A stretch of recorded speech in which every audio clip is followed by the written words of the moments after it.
Hola, mi nombre es Derly Romero Serna y quiero dar las gracias por la invitación al Cuarto Congreso Nacional de Sincretismo Urbano. Habla el Arte, organizado por el Cuerpo Académico UCOL CA 92, Arte y Sociedad del Instituto Universitario de Bellas Artes de la Universidad de Colima.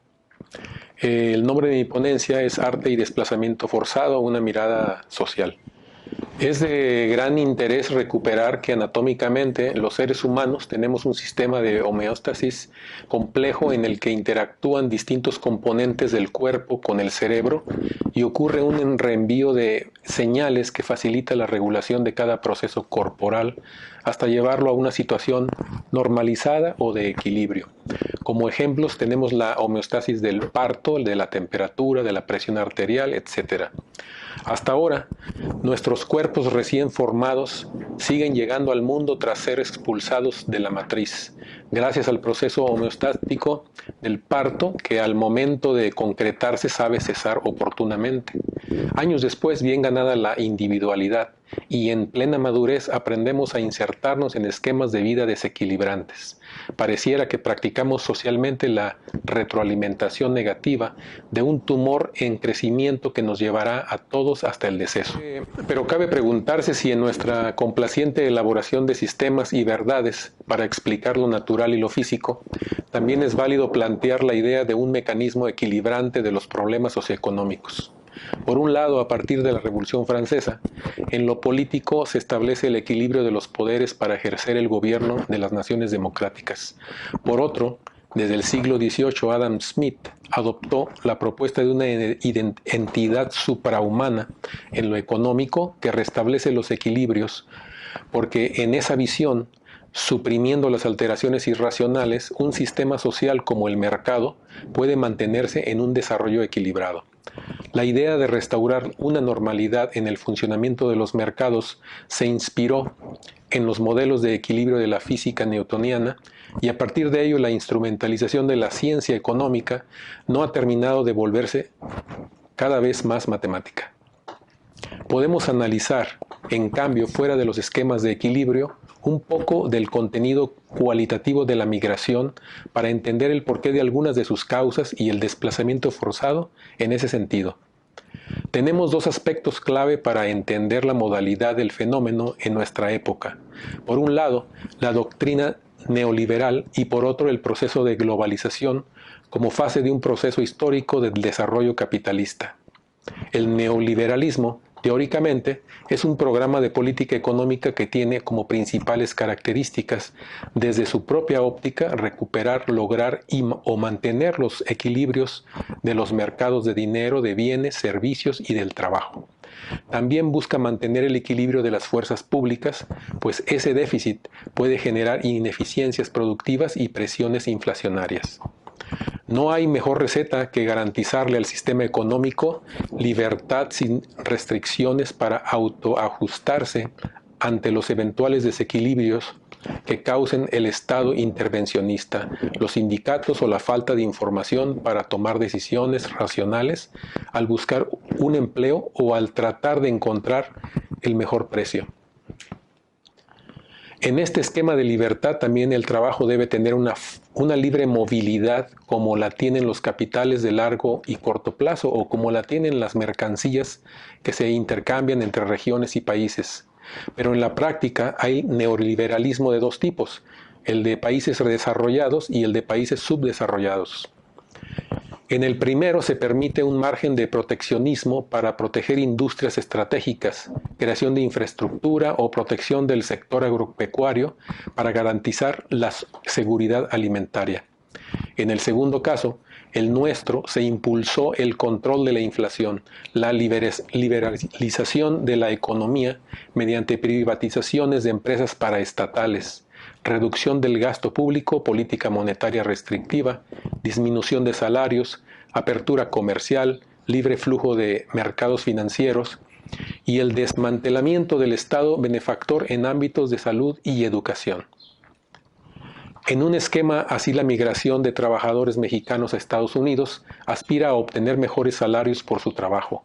Con mucho ilusionismo y de no haber restricciones al paso de un país a otro, la movilidad del factor trabajo superaría los límites territoriales en un esquema globalizado y los salarios de ambos países se nivelarían, llevando los salarios mexicanos al alza y los norteamericanos a la baja.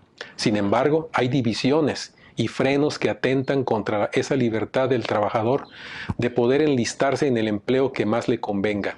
Las grandes empresas de países como el nuestro mantienen sus márgenes de ganancia en un mercado de trabajo cautivo. La nivelación de salarios, como preámbulo de una incipiente época de mayor igualdad, sería solo argumento para un libro mesiánico. La movilidad se aparece como una corriente que no separa a los migrantes de los asilados con tanta evidencia, y su avance no pide permisos consulares ni visas. Y aún así, ni la movilidad ni los aumentos en productividad provocan que los salarios de México logren una tendencia sostenida al alza. ¿Qué nos puede explicar la teoría neoliberal del persistente deterioro salarial después de tantos años de aplicarse en nuestro país? La realidad sopla y el diente de león se dispersa con los supuestos y desarrollos teóricos de los macroeconomistas. En la visión teórica marxista hay factores que alimentan el brote de una población excedentaria que no puede integrarse a la esfera productiva del capital, como pueden suceder por el cambio tecnológico o la concentración monopólica.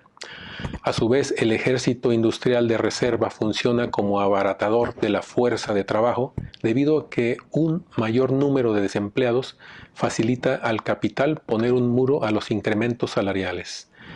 Actualmente hemos confundido la crisis con un cierto estado de cotidianeidad, y en medio de una creciente desigualdad, mejor nos piden prioridad para escuchar los logros.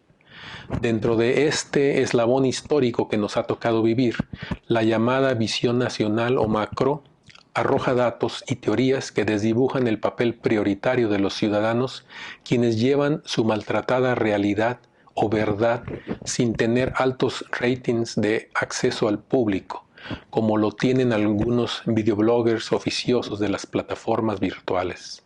Es importante en estos días emprender la comprensión de lo general, a partir también de casos concretos de personas y familias que permiten el ensamble e interrelación del tejido social.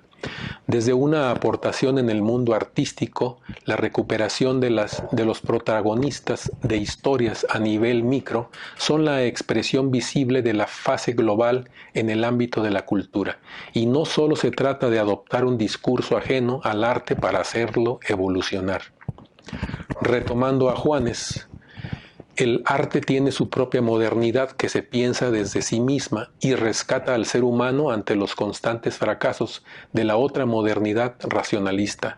Dicho autor establece su objetivo cuando nos dice: mostraré que el arte nos ofrece una perspectiva que difiere de lo que sería pensar esa modernidad desde la política, desde la economía o desde la razón instrumental. Insisto en que la modernidad no es una entidad monolítica, en que hay dos modernidades enfrentadas que son inconciliables y heterogéneas. Se cierra la cita.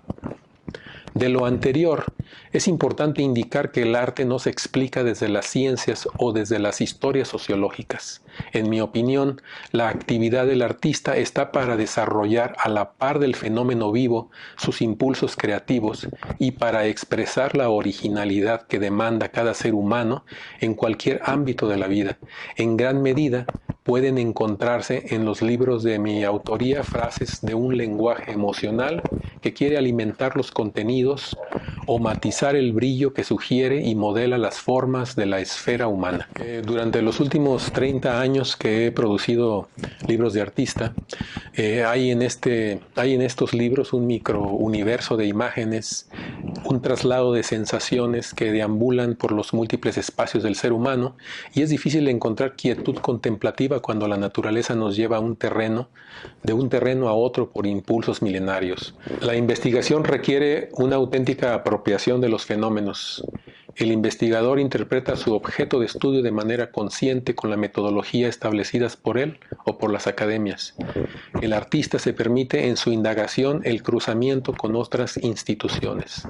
Al reunir aquí las observaciones, los estudios y relatos del tema en cuestión, dejamos en nuestra explicación un rastro de individualidad que debe extinguirse en función de la aproximación conceptual dinámica que supere los cambios de circunstancia que pueden alterar nuestro entendimiento de un tema. Digamos que la migración en cuanto fenómeno, que es objeto de estudio desde varias ciencias, puede traernos al análisis fuente de causalidades diversas, como lo son la crisis económica, el puro deseo de reunirse con los familiares que ya emigraron, o la irrefrenable voluntad de experimentar la complementación cultural al visitar lugares donde alguien puede contrastar su cultura y modos de entendimiento de la vida. El fundamento de cada análisis lleva la intención de lograr que cada explicación se desprenda del registro individual para alcanzar el planteamiento objetivo, libre de la interpretación por el tiempo y el espacio del sujeto que ordena las evidencias. En el registro del artista puede funcionar la individualización de la visión para comprender el fenómeno social. Por ejemplo, en uno de los últimos libros de mi autoría, que se llama Rostros Migrantes, el propósito es establecer con una serie de libros de artista un cuerpo testimonial de los migrantes originarios de México, Centro y Sudamérica que transitan por nuestro país.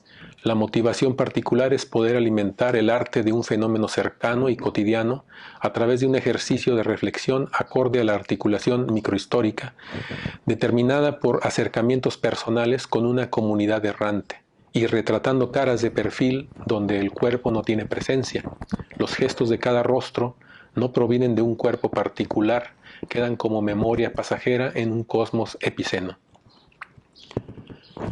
Este proyecto parte de la comunicación humana de persona a persona que comienza en un destello de contacto visual y expresiones faciales. Aquí mostraremos siempre en perfil donde aparecen los mayores rasgos de identidad, los rostros de quienes solo van pasando, los migrantes se van dejando rastros de sus vivencias y un caudal de microhistorias.